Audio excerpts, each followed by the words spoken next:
পরকালের চিন্তা একটু তোমার দিমাগে ঢুকাও। মুফাসসিরিনে কেরাম লিখছেন যে চিন্তা এমন একটা জিনিসের নাম, যখন যেই বিষয় নিয়ে চিন্তা মানুষের দিমাগে ঢোকে ওইটা ক্লিয়ার না হওয়া পর্যন্ত খাইতেও পারে না ঠিক মতো, ঘুমাইতেও পারে না। ঠিক না ব্যাটিক বলে? কষ্ট হচ্ছে আপনাদের?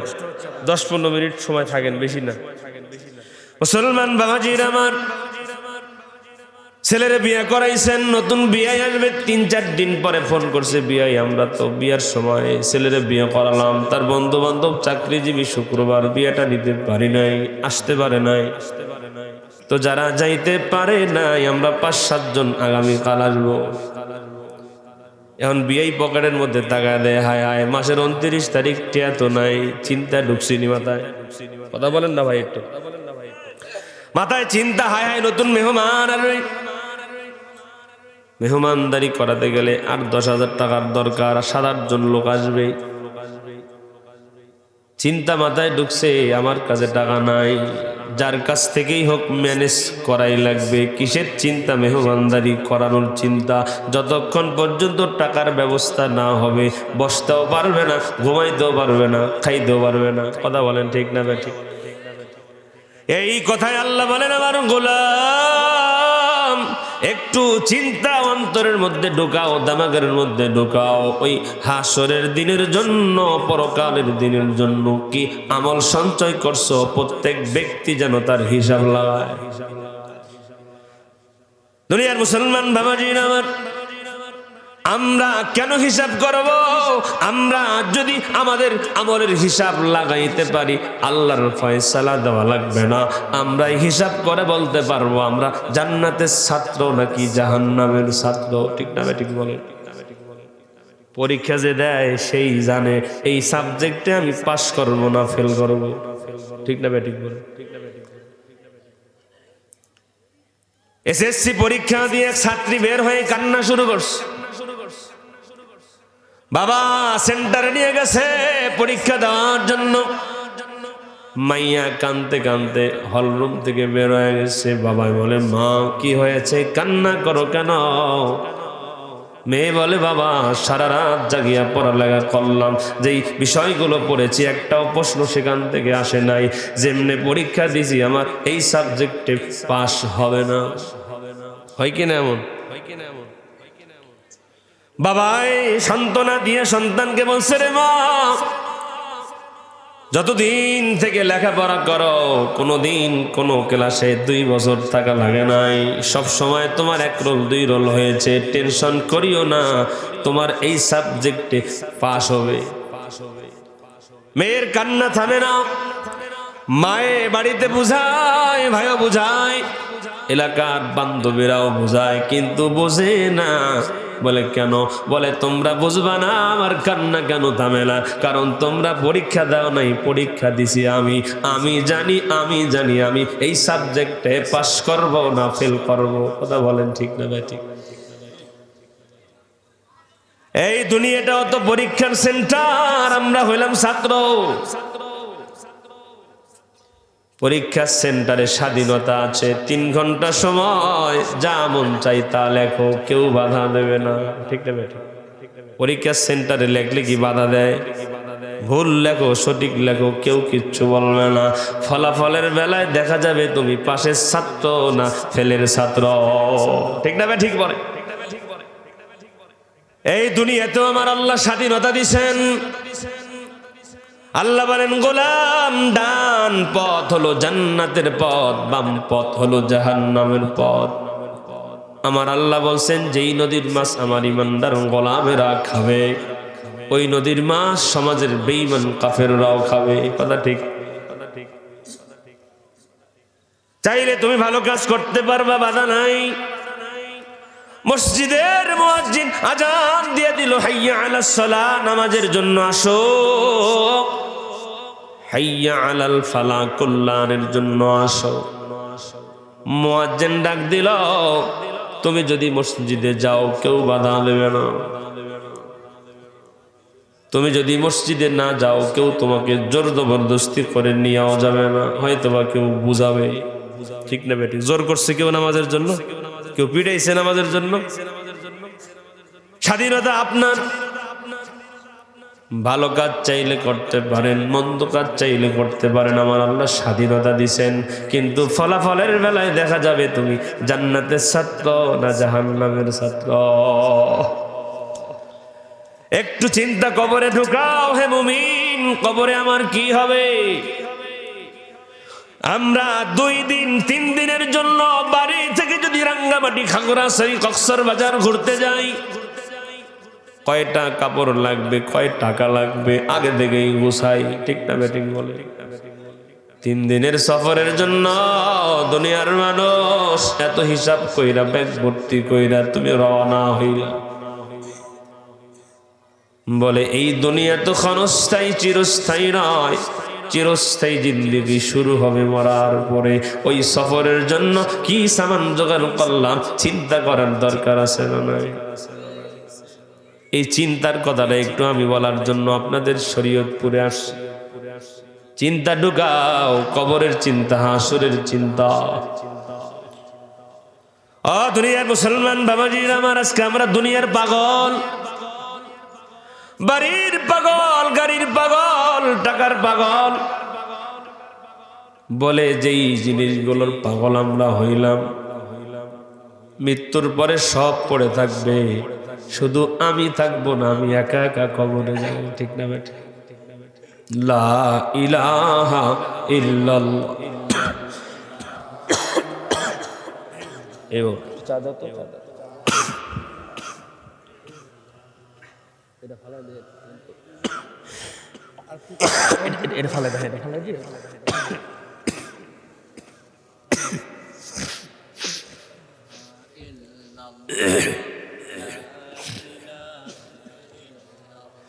লা ইলাহা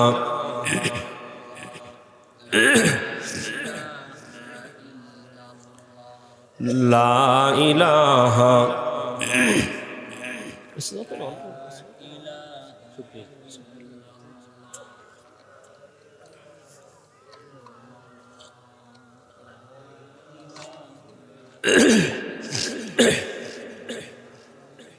লা ইলাহা ইল্লাল্লাহু মুহাম্মাদুর রাসূলুল্লাহ সাল্লাল্লাহু। কবরের চিন্তা কারো দিমাগের মধ্যে যদি বিরিজের টাকা খাইতো না, কথা কন না কেন? এক কথায় দুর্নীতি কেউ করতো না, কিন্তু মানুষ সব চিন্তা করে, মরণের চিন্তা করে না, কথা কন ঠিক না বেঠিক?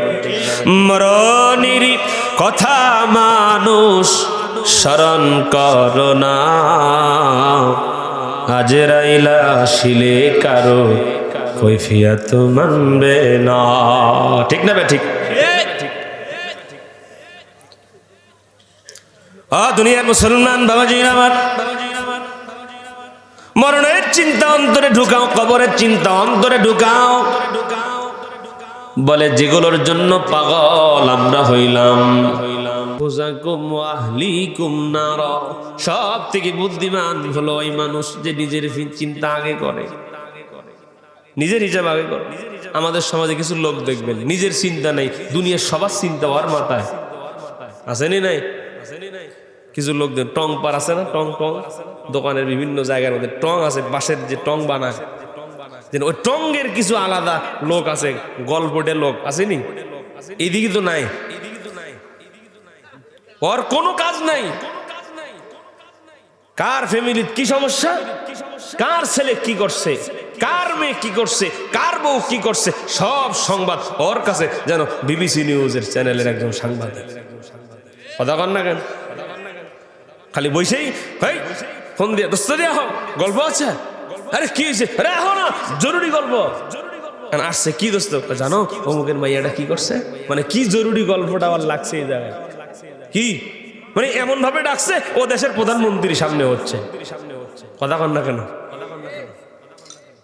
কয়েকজন লোক একসাথে বাস বসছে, গল্পের আসর জমছে, যেই গল্প কোনো ভ্যালু নাই, আর এমন অপ্রয়োজনীয় গল্প করতেছে। সিএনজি স্ট্যান্ডে কিছু সিএনজিওয়ালারা একজন সরকারক নামাচ্ছে, একজন গল্প করে সরকারক উঠাচ্ছে। কথা কন না গায়ে? আমি বললাম ভাইজান যাবেন না, কেন না যাবো না, এখন জরুরি গল্প হচ্ছে। ওরে বাপরে বাপ, সংসদে ওরা মিটিং এ বসছে। কথা কন না কেন, একটু বলেন না, ঠিক না ঠিক আসেনি? খালি মানে গল্প বসছে, শুরু হয়ে গেছে। জানো অমুকের মেয়ে কি করছে, অথচ নিজের মেয়ে কি করে এই খবর বেড়ান না। জোরে বলেন না কেন? অমুক অমুক অমুক তমুক। শোনেন, এই জন্যই বলছে তুমি যখন আর একজনের দিকে আঙ্গুল উঠাও, চিন্তা করো নিজের দিকে 3 আঙ্গুল উঠানো আছে। কি আর একজনের দিকে আঙ্গুল যখন উঠাই, এই বাকি 3টা আঙ্গুল কার দিকে থাকে? নিজের দিকে থাকে। যে নিজের আগে হিসেব করো মেয়ে, তুমি কি করো? কিছু লোক আছে সারাদিন ইমাম সাহেবের পিছনে লেগে থাকে। কথা কন না গায়ে, কোনো কাম নাই। এই জোহরে হুজুরের নামাজ, হুজুর কেন জোহরে আসে নাই? আসেনি? এই ফজরে হুজুর কেন আসেনি? ওরে বাপ রে বাপ, ফজরে হুজুর আসে, তুই তো জীবনে ফজর করো। কি কথা কন না কেন? একদিন হুজুর ঘুম থেকে টের পায় নাই, এটা হুজুরের দোষ? কথা কন না কেন? জবাব দেন, হুজুরের দোষ? বলে হুজুর তো দোয়া পড়ছেন। বলে কি দোয়া? আল্লাহুম্মা বিসমিকা আমুতু ওয়া আহইয়া। দোয়ার অর্থ কি? আল্লাহুম্মা, হে আল্লাহ, বিসমিকা আপনার নামে, আমুতু আমি মরে গেলাম। সহজ অর্থ। আল্লাহুম্মা, হে আল্লাহ, বিসমিকা আপনার নামে, আমুতু আমি মারা গেলাম, ও আহইয়া যদি আপনি চান তো আমি জীবিত হব। কত মানুষ ঘুমায়া যায় আর উঠে না, ঠিক না ঠিক বলেন? বলে কেন? বলে আল্লাহ তার ঘুম থেকে জাগার আর অনুমতি দেন নাই। হুজুর যে ঘুমাইছেন টের পাইছে না, উইটা দেখা যায় আরে জামাতের 5 মিনিট পার হয়ে গেছে। হুজুর তো উইটা বাসায় নামাজ পড়ছে, ঠিক না ঠিক? আমার বড় আফসোস লাগে, দুঃখ লাগে। বলে হুজুর অমুক অক্ত নামাজে আসে নাই, তার বিচার যারা করে ওরা জীবনে কোনোদিন ফজরের নামাজ পড়ে না। কথা কন না খায়? অধিকাংশ মসজিদ কমিটি ফজরের নামাজ পড়ে না। অধিকাংশ মসজিদ কমিটি ফজরের নামাজ পড়ে না। অধিকাংশ মসজিদ কমিটির বউ পর্দা করে না। অধিকাংশ মসজিদ কমিটির মেয়েরা পর্দা করে না। এটা সমাজের বাস্তবতা এগুলা। বলে যেই মানুষের বউ পর্দা করে না, মেয়ে পর্দা করে না, যেই মানুষ নিজে 5 ওয়াক্ত নামাজ পড়ে না, অনেক মসজিদ কমিটি এমন আছে সুদের সাথে জড়িত, ঘুষের সাথে জড়িত, সে আসছে ইমাম সাহেবের বিচার করবার, লজ্জা থাকা দরকার। কথা বলেন? ইমাম সাহেব তো কোনোদিন ইচ্ছা করে 1 ওয়াক্ত নামাজ নষ্ট করবে না। আর তুমি অ্যালার্ম দিয়ে ঘুমাইছো 8টা বাজে উঠবা, তোমার তো ইমানই নাই। কথা কয় না? উনি তো চাকরি করেন, কি করেন? উনি মোবাইলে অ্যালার্ম দিয়েছেন যে আমি 9টা বাজে অফিস, আমি 8:30টায় উঠবো। এই বেবি তুমি সব রেডি করে আমাকে ডাক দিবি। আসেনি? 8টায় যে মানুষটা অ্যালার্ম দেয়, 8:30টায় যে মানুষটা অ্যালার্ম দেয় রাত্রে 2টা বাজে 1টা বাজে ঘুমানোর সময়, সে কি ফজরের নামাজ পড়ার ইচ্ছা নিয়ে ঘুমাইছে? যেই মানুষ ফজরের নামাজ পড়বেই না এই নিয়ত করে ঘুমাইলো, ইমান নিয়ে প্রশ্ন আছে না নাই? আর সেই লোক আসছে ইমাম সাহেবের বিচার করতে। আল্লাহ বুঝ দান করে। জোরে কর না কেন? আরে এমনি তো আমগো দোষের অভাব নাই। হুজুর জোরে যাচ্ছে, আরে বাপরে বাপ, দাওয়াত মনে হয় দূরে রে, খুব গিয়ারে আছে হুজুর। আর হুজুর আসতে যদি হাঁটে, দেখছো খাওয়া মনে হয় খাইছে, জম্মের খাওয়ান খাইছে, 3 দিনের খাওয়ান লাগতো না। হুজুরের প্রচুর মাথা ব্যথা, হুজুর একটু চেয়ারের মধ্যে মাথায় হাত দিয়ে বসে আছে, এমন করছে, দেখছো ওই দিন দেখলাম নেই দৌড় দিছে দূরের দাওয়াত থাকার কারণে, ওই দিন দেখলাম হাঁটতেই পারতেছে না বেশি খাওয়ার কারণে, আজকে মনে দাওয়াত নেই, মন খারাপ। কি বলেন? এই জন্য নিজের চিন্তা আগে করা লাগবে, ঠিক না ঠিক? নিজের চিন্তা আমি আগে করি, নিজের ফিকির আমি আগে করি। এটা আল্লাহ বলে দিয়েছেন, কু আনফুসাকুম, আগে নিজে চিন্তা করো, আগে নিজে বাঁচো, নিজে নিজে। এক সাহাবী, নবীজির সাহাবী, ফকির আসে না, ফকিররা এসে দেখবেন মাঝে মধ্যে ভাত চায়, কেউ চাল চায়, কেউ টাকা চায়, কেউ লুঙ্গিও চায়, কাপড়ও চায়, ঠিক না ঠিক? দুনিয়ার মুসলমান ইমানদার আল্লাহর গোলাম, এক ফকির আসছেন সাহাবীর ঘরের দরওয়াজায়, এই বাড়িতে কেউ আছো? আমার কাপড় নাই রে, আমাকে একটা কাপড় কেউ দিবা। এখনকার মতো এত জামা কাপড় নবীর জামানায় ছিল? কারো একটা পোশাক ছিল, এমনকি স্বামী স্ত্রী মিলে এক পোশাক ছিল। এমন সাহাবীও ছিল ফজরের নামাজ পড়ে সালাম ফিরাইতে দেরি হয়, বাসায় যাইতে দেরি করে না। নবীজি সালাম ফিরায় সাহাবী দৌড় দিয়ে বাড়ি চলে যায়। অন্য সমস্ত সাহাবীরা ফজরের পরে দেখবেন ইমাম সাহেব ঘুরে বসে, ঠিক আসরের সময় ঘুরে বসে, বাকিতে নক্ত ঘুরে বসে না, ঠিক নি বেটি? ফজরে কেন ঘুরে বসে আর আসরে কেন ঘুরে বসে, তরজমা ব্যাখ্যা কি? ফজরের নামাজ পড়িয়া নবী সাল্লাল্লাহু আলাইহি সাল্লাম ঘুরে বসতেন, সাহাবায়ে কেরামদেরকে নিয়ে দিনের ব্যাপারে কথা বলতেন এবং দিনের কিছু কাজ ভাগ করে দিতেন, তুমি এটা করবা, তুমি এটা করবা। আর আসরের নামাজ পড়িয়ে ঘুরে বসে কাজের আবার হিসাব নিতেন। সুবহানাল্লাহ। তো আল্লাহর নবীর সাহাবী ফজরের নামাজ যখন নবীজি সালাম ফিরায়, সালাম ফিরাইতে দেরি হয়, কিন্তু সাহাবী বাসায় দৌড় দিতে দেরি করে না, সে আর ওই মশওয়ারায় বসেন না। আল্লাহ নবী সাহাবীকে পাঠালেন, যাও একটু খবর নাও, সবাই বসে, আমার ওই সাহাবী কেন বসে না? দুনিয়াবাসী, সাহাবী চলে গেলেন ফজরের নামাজ সালাম ফেরানোর লগে লগে। আর এক সাহাবী সন্ধান করে তাকে জিজ্ঞেস করলেন, হুজুর জিজ্ঞাসা করতে বলছেন, নবীজি জিগাইতে বলছেন, সালাম ফেরানোর লগে লগে কেন ঘরে যাও? দুনিয়ার মুসলমান বাবাজির আমার, এই সাহাবীকে তিনি ডাকতে বলছেন, শোনো, আমার মনও চায় ফজরের নামাজ পড়ে নবীর পাশে 2 মিনিট 3 মিনিট 10 মিনিট আমি একটু বসি, মসজিদে আমি একটু সময় বেশি দিই, আমার মনও চায়। কিন্তু শোনো, আমি বাড়িতে সালাম ফেরানোর লগে লগে দৌড় দেই, তার কারণ হলো আমাদের স্বামী স্ত্রী দুজন মিলে একটা পোশাক, আমাদের ঘরের মধ্যে একটা গর্ত খনন করা আছে, আমি যখন বাহিরে যাই আমার বিবি ওই গর্তের মধ্যে ঢুকে থাকে, আমার বিবি যখন প্রয়োজনে বাহির হয় আমি তখন এই গর্তের মধ্যে আমার ইজ্জত ঢাকার জন্য গর্তের ভিতরে ঢুকে থাকি। বলে অন্য নামাজের সময় একটু দেরি করে বাড়িতে আসলেও নামাজের টাইম থাকে, কিন্তু ফজরের পরে তো বেশি টাইম থাকে না, 10-15 মিনিট পরে সূর্য উঠে যায়। তো আমি যদি ওই জায়গায় বসি, আমার বিবি নামাজ কেমনে পড়বে? সালাম ফেরানোর লগে লগে বাড়িতে দৌড় দিই, আমি গর্তের মধ্যে ঢুকি আর আমার কাপড় পরে আমার বিবি নামাজ আদায় করে। দুনিয়ার মুসলমান বাবাজির আমার, সাহাবায়ে কেরামের জীবন এমন কাটছেন, অনেক কষ্টে তারা জীবন পালন করেছেন। আমাদের তো আরামায়েশের জীবন, কার কটা জামা নিজেরা হিসাব করতেও আমরা পারবো না যে কয়টা জামা আমার আছে। দুনিয়ার মুসলমান বাবারা, তো যাই হোক, অনেক সবচাইতে বড় কথা হলো, আমি যেটা বোঝানোর জন্য ঘটনাটা বললাম, এমন একজন সাহাবীর দরওয়াজার সামনে এক ফকির আইসা বলছে, আমাকে একটা জামা দাও। দুনিয়ার মুসলমান বাবাজির আমার, এরকম সাহাবী কি শুধু একজন ছিল? না, অনেক সাহাবী অভাবী ছিল।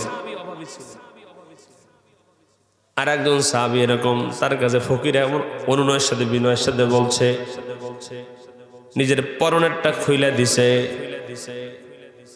পরনেরটা খুইলা দিয়ে দিছে, যাও মিয়া, তোমার আমার থেকে তো মনে হয় বেশি অভাব, যাও, আমার পোশাক লাগবে না, তোমার আমি দিয়ে দিলাম। নিজের সতর গাছের পাতা দিয়ে আবরণ করে নিজের শরীরের জামা খুলে দান করে দিছে। 1-2 ওয়াক্ত 3 ওয়াক্ত নামাজে আসেন নাই, নবীজি সাহাবী পাঠাইছেন, খোঁজ নাও কেন আসে নাই, যাও তারে ধরে নিয়ে আসো, কেন নামাজ পড়তে আসে না, তার সমস্যা কি, অসুস্থ আছে নাকি? আমরা যারা নামাজ আদায় করি, যারা সব সময় নামাজ পড়ে, 1 ওয়াক্ত 2 ওয়াক্ত 3 ওয়াক্ত কোনো মুসল্লি যদি না আসে, বাকি মুসল্লিরা একটু খবর নেবেন, দেখবেন যার খবর নেবেন সে কোনোদিন নামাজ ছাড়বে না। কথা বলেন, বলে মসজিদের মুসল্লিরা আমার অনেক মায়া করে। যুবক ছেলে কয়েকদিন নামাজে আসছে, এরপরে আর আসে না, একটু খোঁজ নেন, দেখা করেন, বাবা তুমি না নামাজে আইলে, এখন কেন আসো না? দেখবেন আস্তে আস্তে আস্তে আস্তে মসজিদের মুসল্লির সংখ্যা বাড়বে। কথা বলেন না ভাই? কিন্তু একজন নতুন মানুষ নামাজে আসছে, তুইও মসজিদ চিনস কি?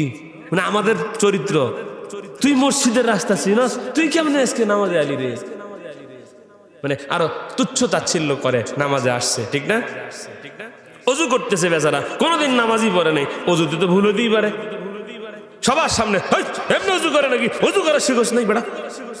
এটা হলো আমাদের স্বভাব। কথা বলেন না কেন? নামাজ পড়তে গেছে বেড়ায়, একটু ভুল করে ফেলছে, এর উপরে ধারি ভাই এমনি কেউ হাত বাঁধে বেড়া, নামাজ শিখোস নাই, মসজিদে আইছো, ফাইলামো করছে। এটা আমাদের স্বভাব। এটা তো মুসলমানের স্বভাব হওয়ার কথা না। একজন মুসলমানের ভুল হয়েছে, আমি তাকে শুধরাবো। বলে কিভাবে? বলেন আমার শেষে বলবো, আব্বা জান তুমি তো মসজিদে এতদিন আসো নাই, দেখলাম নতুন আসছো, তুমি নামাজের পরে একটু তুমি আমার সাথে বসবা, তোমার সাথে কথা আছে। কি? তখন বসলো, চলো তোমার এক কাপ চা খাওয়াই। না না, আমি চা খাবো না, আমার সময় নেই, ব্যস্ত। তাহলে একটা কথা বলি, রাগ করবা না। আর যদি খায় তাহলে তো কোনো কথাই নেই, কারণ মানুষ খাইলে তার কাছে ধরা হয়ে যায়। কথা কন না খায় মানুষ। যখন আপনি একজনকে খাওয়াবেন, এরপরে কোনো কথা যদি বলেন, সে আর ওই কথা ফেলতে দেখেন না। যার ঘরে বিবাহের উপযুক্ত মেয়ে আছে, মাঝে মধ্যে দেখবেন বাবারে গরুর গোস্ত ভুনা করে সামনে দেয়, আব্বা এটা আমি আপনার জন্য নিজ হাতে রাঁধছি। রাঁধে না মাঝে মাঝে? মেয়েরা রাঁধেনি বাবার জন্য, এর একটা উদ্দেশ্য থাকে। মাছ রাঁধছে, নদীর রুই মাছ, টমেটো দিয়ে, বেগুন দিয়ে, আলু দিয়ে পাতলা ঝোল, বাবার সামনে দিছে, গরম ভাতের মধ্যে ঝোল ঢাইলে মাছটা ছিঁড়া মুখে যেই দিছে, এখনো ভিতরে নেয়নি, তখনই করছে, আব্বা আমার 5,000 টিয়া লাগবে। কথা বল না খায়, আব্বা আমার কি লাগবো? মাছ রাঁধছে কিন্তু টিয়ার জন্য। কথা বল না খায় যে খাইছে বাবা, এখন তো মেয়ের হাতের রান্না খেয়ে ফেলছে, এখন কেমনে কয় দিতাম না, কবে লাগবে? ঠিক না ব্যাটিক বলে যে মানুষ খাইলে তার কাছে ধরা। তাবলিগ জামাতের একটা উসুল আছে, নামাজ পড়ুক বা না পড়ুক ধৈরা এনে খাওয়াও, এরপরে দাওয়াত দাও। একজন বেনামাজি লোক নামাজ পড়ে না কিন্তু মুসলমান, ওরে ধৈরা যদি তাবলিগ জামাতের লোকেরা দস্তরখানায় বসে ভাতটা খাওয়ায়া, চাচা যান জোহর পড়ছেন? বলে যে না পড়ি নাই। আচ্ছা এমন পড়েন নাই, যদি পারেন তাহলে পড়ে দেন, যদি না পারেন আমার কাপড় চোপড় ঠিক নাই, আচ্ছা ঠিক আছে পড়ানো লাগতো না। আসলে আইবেন কম। একটু আগে যে মানুষটা ভাত খাওয়াইছে, এই লোকটা আসরের সময় মসজিদে আইবার কইতেছে, কেমনে কয় যাইতাম না, কয় আসবো নে। কথা কন না খায় মসজিদের মধ্যে বৈশা ভাত খাইয়া বলছে আসরের সময় আসবে, এই লোক কি মসজিদে না এসে পারে? দেখবেন যে কোনোদিনই নামাজে আসে না, দেখবেন একটা পাঞ্জাবি পইরা, লুঙ্গিটা কোনো রকম পইরা, টুপি একটা মাথায় দিতে উল্টে কইরা আইসা মসজিদের কোনার মধ্যে বসে আছে। কথা বলেন। আমাদের তো স্বভাব হবে মানুষকে ধরে ধরে তার ভুলটা সিস্টেম করে শুধরায় দেওয়া, একা একা ডেকে আদর করে পাশে বসায়া ভুলটা যে এইভাবে না, অজুটা এইভাবে করতে হয়, নামাজের রুকুটা এইভাবে না এইভাবে করতে হয়। এটা হলো মুসলমানের চরিত্র, মুসলমানের গুণ। বলে এক মুসলমান আর এক মুসলমানের আয়না। নবীজির হাদিস বলে আর এক মুসলমান ভুল করবে, আমি এটা শুধরায় দেব। তার ভুলটা সংশোধনের নিয়তে আমরা আর একজনের ভুল ধরি, ভুল সংশোধনের জন্য নয়, অপমান করার জন্য। জোরে বলেন। এজন্য আমরা একটু এইসব বিষয়গুলো খেয়াল করবো ইনশাআল্লাহ, যে নিজের চিন্তা করা লাগবে। নবীজি তাকে ডাক দিলেন, কেন নামাজে আসে না? তাকে ধরে আনা হলো, এই তুমি নামাজে কেন আসো না? বলে হুজুর আমার বাড়ির সামনে একজন ফকির কান্নাকাটি করে পোশাকের জন্য আমার কাছে ভিক্ষা চাইছে। মানে তার কান্না আমার কানে বেজেছে, সহ্য করতে পারি নাই, আমি আমার পরনের পোশাকটা খুলে তারে দিছি, দেওয়ার মতো আর কোনো পোশাক ছিল না। আমার নবী তখন বলছেন, রে আমার সাহাবী তুমি ভুল করেছ। কি করেছ? তুমি তার পোশাকের চিন্তা করছো, কিন্তু পোশাক দিয়ে দিলে তোমার যে লজ্জাস্থান ঢাকার জন্য পোশাক দরকার, তুমি নিজের চিন্তা কেন করলা না? দান করা সওয়াব, কিন্তু দেউলিয়া হওয়া এটা আল্লাহর পক্ষ থেকে হারাম। কথা বলেন ঠিক না? দান করতে করতে নিজের পরনের পোশাক পর্যন্ত মানুষের দিবেন, এটা ইসলাম পছন্দ করে। বলে আমি মানুষকে ভিক্ষা দিই, পরে আমি ভিক্ষা করি, এটা কি হইলো? আর একজনের পোশাক নাই, তুমি পোশাক দিলাও, তাকে পোশাক দেওয়ার পরে তুমি কি পরবা? সে পোশাক তোমার নাই, এটা কেমন দান হলো? তো আমরা শুধু মানুষদেরকে নিয়ে চিন্তা করি, অমুকে কি করছে, অমুকে কি করছে, নিজেরা কি করছি, নিজের মেয়ে কি করছে, বিবি কি করছে, এই ফিকির আমাদের নাই। তো আমি যে বয়ান এতক্ষণ পর্যন্ত করলাম সেটা হলো চিন্তা। বলে কি চিন্তা? বলে কবরের চিন্তা, পরকালের চিন্তা, হাসরের চিন্তা, দুনিয়াতে কেমনে সুন্দরভাবে থাকবো সেই চিন্তা।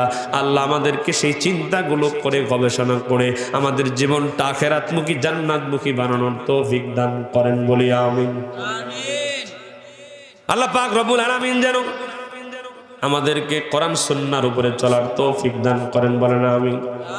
আমাদের এই দেশটাকে কোরআন দিয়ে যেন যারা সামনে নির্বাচনে রাষ্ট্র গঠন করবে, যে কোনো একটা দল ক্ষমতায় যাবে, সেটা যে কোনো দলই হোক, যারা সরকার গঠন করবে, আমার আল্লাহ যেন এই দেশটাকে তাদেরকে কোরআন দিয়ে সাজানোর তৌফিক দান করেন। যে দলই ক্ষমতায় যাক না কেন, এই দেশ স্বাধীন হলো 55 বছর, ঠিক না? 55 বছর যেই নীতিতে, যেই নিয়মে দেশ চলছে, দুর্নীতি কমে নাই বরং বাড়ছে, সন্ত্রাসী কমে নাই বাড়ছে, পাপাচার কমে নাই বাড়ছে, হত্যা, রাহাজানি, খুন, ইফটিজিং, দর্শন যা আছে, পাপাচার, অবিচার, জুলুম, নির্যাতন সব কিছুই বাড়ছে, কিঞ্চিত পরিমাণ কমে নাই। এই নিয়মেও সামনে সরকার গঠন হওয়ার পরেও আরো 10,000 বছরও যদি দেশ চলে, এই দেশ থেকে চুরি, চাঁদাবাজি, দর্শন, হত্যা, ইফটিজিং কোনোটাই বন্ধ হবে না। বন্ধ যদি করতে হয়, আমরা গোলাম যার, এই জমিন যা, এই জমিনে আইন নীতিমালা এগুলো গ্রহণ করতে হবে, প্রতিষ্ঠা করতে হবে তার। আর এই নীতিমালা গ্রন্থের নাম হলো 30 পারা কোরআন।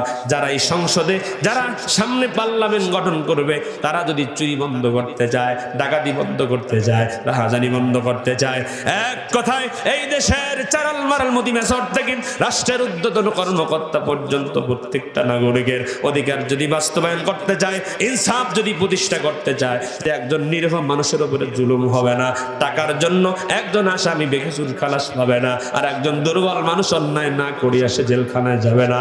এই সিস্টেম যদি বাংলাদেশে চালু করতে হয়, একমাত্র ফর্মুলা, একমাত্র নীতিমালা যেটা, যারা সরকার গঠন করবে, কোরআনের রাষ্ট্র যদি গঠন না করে, কিয়ামত পর্যন্ত এই দেশ থেকে একটা অপরাধও বন্ধ হবে না, কমবে না, কমবে না। কথা বলেন ঠিক না বেঠে? আল্লাহ পাক যেন তাদেরকে বুঝদান করেন বলেন আমিন। যে আলোচনাগুলো করলাম, মালিক বোঝার তৌফিক দান করেন। আখির দাওয়ানা আনিল হামদুলিল্লাহি রাব্বিল আলামিন। আল্লাহুম্মা সাল্লি আলা মুহাম্মাদিন ওয়া আলা আলি মুহাম্মাদ কামা সাল্লাইতা আলা ইব্রাহিম। একটু মুখ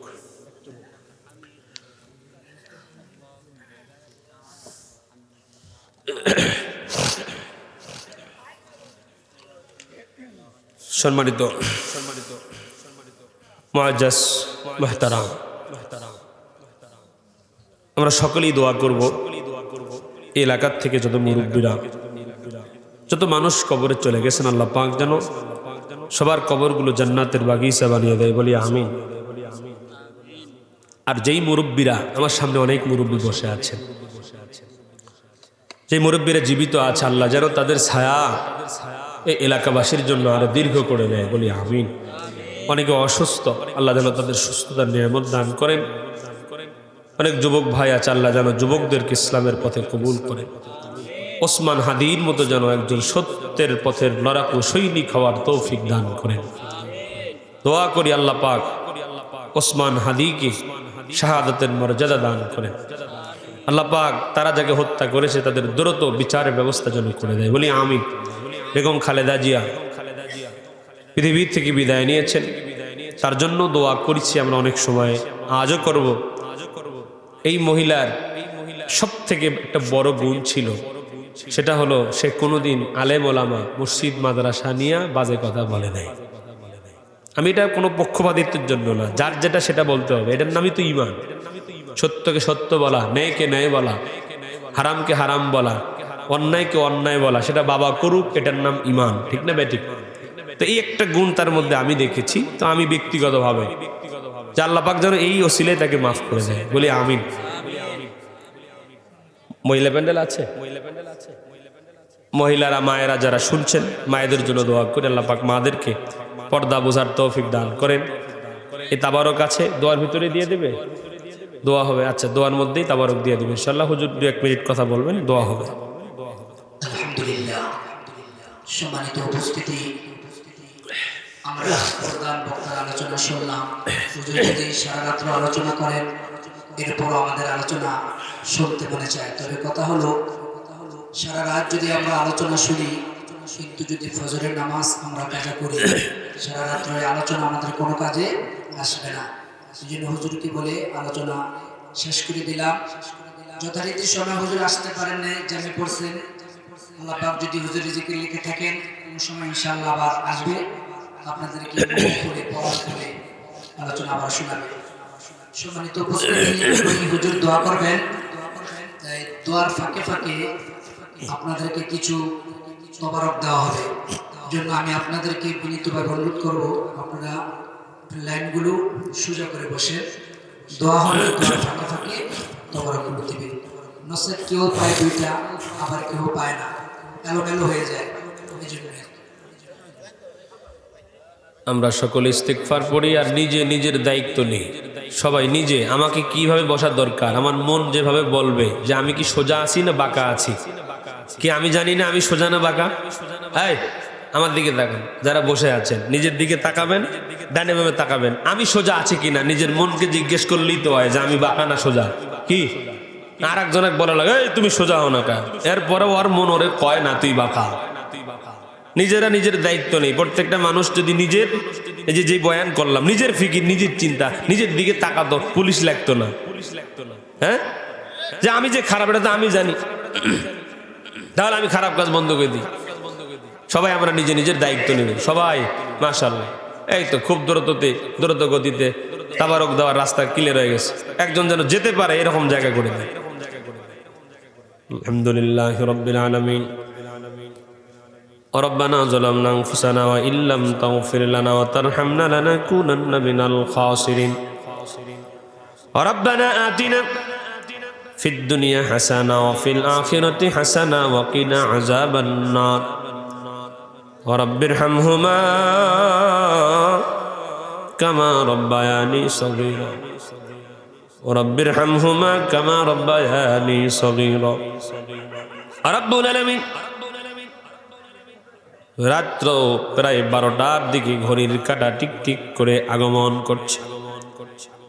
রব্বুল আলামিন দার মালিক আল্লাহ, আমরা যারা হাত উঠাইলাম শীতকালে শীতকে অপেক্ষা করে, রব্বুল আলামিন আপনারা আশিকিন জাকিরিন কিছু বান্দা কোরআন সুন্নাহর মহব্বতে, কোরআনের মহব্বতে, ওলামায়ে কেরামদের কথাগুলো শুনবে মহব্বত করে। আর রব্বুল আলামিন চাটাইয়ের মধ্যে মাটির উপরে বসে পড়েছে। রব্বুল আলামিন মালিক যে আলোচনাগুলো এই মঞ্চে বসে যারা যারা করলো, যারা যারা শুনলো, বলনেওয়ালা শুননেওয়ালা আয়োজন করনেওয়ালা উভয়কে ওসিলায় আপনি মাফ করে দেন আল্লাহ। রব্বুল আলামিন আলোচনা থেকে শিক্ষা গ্রহণ করে আমাদের জীবনটাকে সুন্দর করে গোছানোর তৌফিক দান করেন। ও মালিক, মৃত্যুর পরে আমার কি হবে চিন্তা যেন আমরা করে দুনিয়াতে পা বাড়ায়। আমার মৃত্যুটা কেমন হবে চিন্তা ফিকির যেন অন্তরে ঢুকে যায়। ও মালিক, হারাম পথে আমরা যেন না চলি, শয়তানের দোকায় যেন গুনাহ না করে ফেলি। রব্বুল আলামিন তাকে দেখো, আমি গুনাহগারের সঙ্গে যারা হাত তুলে আমিন আমিন বলতেছে রে মালিক, জানি না কার যেন জনম দুঃখিনী মা কবরে শুয়ে আছে। ওগো মালিক, জানি না কার যেন আদরের বাবা সন্তানকে বাবা ডাক থেকে বঞ্চিত করে কবরে শুয়ে আছে। ওই মা কবরে কেমনে আছে, বাবা কবরে কেমনে আছে, ওই যে বাবারে কবরে রেখে আসছি, আজ পর্যন্ত বাবা আমার কোনো খবর আমরা নিতে পারি না। ওগো মালিক, কোন গুনার কারণে ওই কবরে মা বাবারে আযাব দিও না, কষ্ট দিও না রে আল্লাহ। রব্বুল আলামিন, যাদের মা কবরে বাবা কবরে সন্তান হাত তুলে দোয়া করছে, মালিক সন্তানের দোয়ার বদলার ওসিলায় মাফ করে দেন ওই মা বাবাকে। রব্বুল আলামিন, যাদের মা বাবা জীবিত আছে নেক হায়াত দান করেন। আমাদের পরিবার, আত্মীয় স্বজন, বন্ধু বান্ধব, ওস্তাদ, ছাত্র আরো যারা কবরে, তাদেরকে মাফ করে দেন। বিশেষ করে রব্বুল আলামিন মরহুম চান্দু মতবরের বাড়ির সকল মুরব্বীদের রুহের মাগফিরাত